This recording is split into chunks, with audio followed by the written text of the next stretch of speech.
Politics తో పాటు cinema ఇండస్ట్రీలో నందమూరి వారసత్వాన్ని ముందుకు తీసుకెళ్తున్నారు బాలకృష్ణ గారు.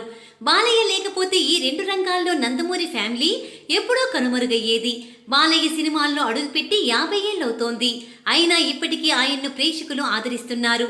ఇటీవల అఖండ, భగవంత్ కేసరి సినిమాలతో బాలకృష్ణ గారు బ్యాక్ టు బ్యాక్ హిట్స్ సాధించారు. అయితే ఈయన కెరీర్ సక్సెస్ఫుల్ మూవీ మాత్రం తాతమ్మ కలతోనే మొదలయ్యింది. బాలకృష్ణ గారు తొలి సినిమాని ఎన్టీ రామారావు గారు స్వయంగా డైరెక్ట్ చేశారు. ఆయన నిర్మించారు కూడా. ఇందులో బాలకృష్ణతో పాటు హరికృష్ణ గారు సైతం యాక్ట్ చేసి మెప్పించారు.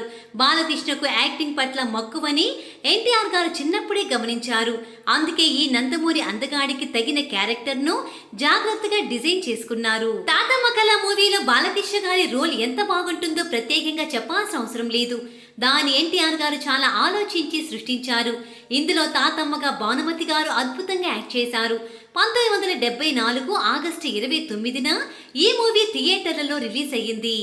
అయితే ఈ సినిమా రిలీజ్ అయిన 50 రోజులకు ఇందులో కొన్ని వివాదాస్పద అంశాలను చూపించారని గొడవలు జరిగాయి.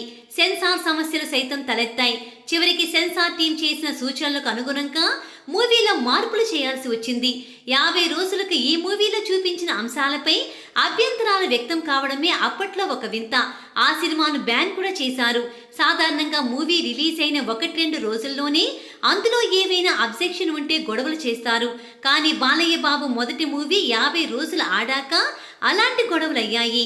ఈ మూవీ రిలీజ్ అయ్యే సమయంలో ప్రభుత్వం కుటుంబ నియంత్రణపై ప్రజలకు అవగాహన కల్పిస్తోంది. తక్కువ మంది పిల్లల్నే కనాలని చాలా విజ్ఞప్తి చేసింది. అలా ప్రభుత్వం తిప్పలు పడుతుంటే ఈ సినిమాలో భానుమతి గారి ద్వారా కుటుంబ నియంత్రణకు వ్యతిరేకంగా డైలాగులు చెప్పించారు ఎన్టీ రామారావు గారు. భూ సంస్కరణలకు సైతం వ్యతిరేకించారు. ప్రభుత్వ విధానాలను క్రిటిసైజ్ చేశారు.